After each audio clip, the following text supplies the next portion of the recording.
Alors donc salon pour comité d'entreprise, il était normal qu'on donne la parole aux élus de CE qui visitent ce salon. Je reçois Jacques Weber qui est trésorier du CE de Daramic. Daramic, c'est une entreprise qui est à Célestat, qui a 175 salariés. Absolument. Bon, merci d'être venu nous voir. Merci. Alors, vous venez d'arriver sur le salon, c'est ce que vous venez de me dire. Vous n'avez pas eu le temps de faire le tour. On a fait une petite partie. Qu'êtes-vous venu chercher? En fait, on a un projet cette année, c'est d'organiser une sortie sur un week-end prolongé. Donc, parce que pour l'instant, depuis quelques années, on privilégie plutôt des actions individuelles, c'est-à-dire chèque vacances, chèque cadeau, ce genre de choses.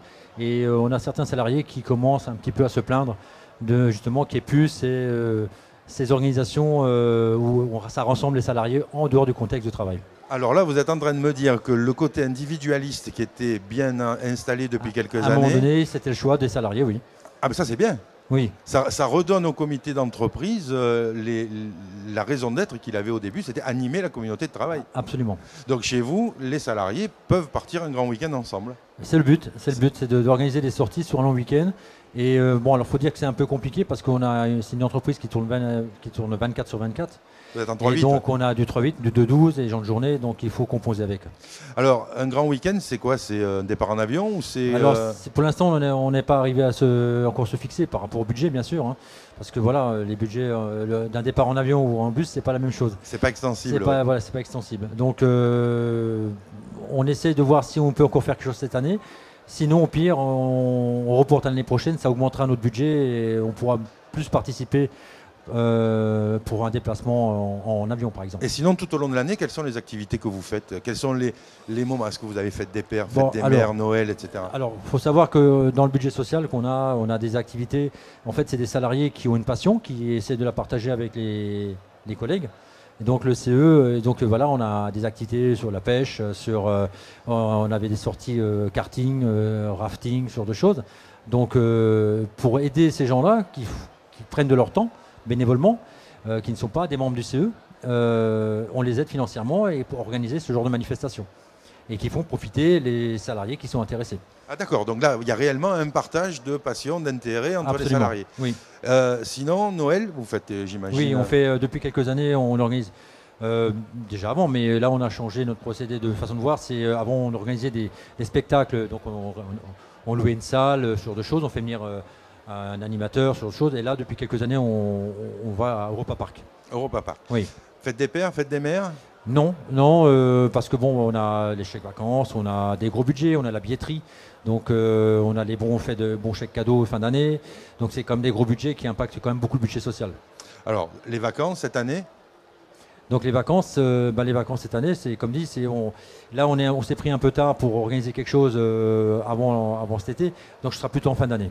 Et quelles sont les demandes des salariés chez vous? Puisque on célèbre les 80 ans des congés payés. Comment les salariés de Daramic partent-ils en congé? Est-ce qu'ils partent en camping? Est-ce qu'ils partent en club vacances? Est-ce qu'ils partent loin? Est-ce qu'ils partent à côté? Est-ce qu'ils restent en famille? C'est très varié? C'est très varié. Il n'y a pas une demande qui émerge? Non, il n'y a pas une demande générale. C'est très varié. C'est en fonction des budgets. C'est des budgets. Donc non, on n'a pas. On a remarqué par contre que c'est vrai que la demande au niveau billetterie a augmenté fortement pour pouvoir aller profiter des parcs d'attractions, ce genre de choses. Le Puy du Fou, pour le citer, des parcs de loisirs, parcs d'attractions, ce genre de choses. Mais disons, une demande pour participer à des frais de location vacances sur une semaine ou voire plusieurs, non, c'est pas une demande. Pas chez vous? Pas chez nous en tout cas. Et sinon, alors on va parler des choses qui sont un peu moins amusantes sur le budget de fonctionnement. Oui. Formation, vous formez régulièrement? Alors ça, c'est effectivement, on a une petite lacune à ce niveau-là. Parce qu'en fait, des journées d'études, on en fait quelques-unes par l'intermédiaire d'Access Culture, qui organise des journées d'études. Mais c'est vrai que des vraies formations, là on a des nouveaux dans le CE, il serait important pour eux d'avoir une formation CE économique par exemple. Donc là, c'est prévu? C'est prévu, oui, bien sûr, c'est prévu, mais il faut juste qu'on trouve le bon organisme.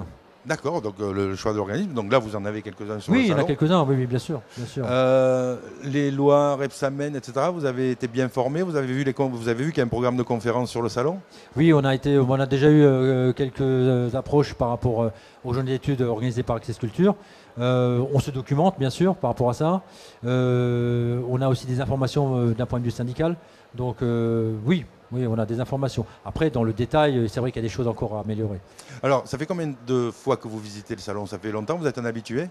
Oh oui, je viens pratiquement à chaque salon. Est-ce que vous trouvez toujours tout ce que vous y cherchez?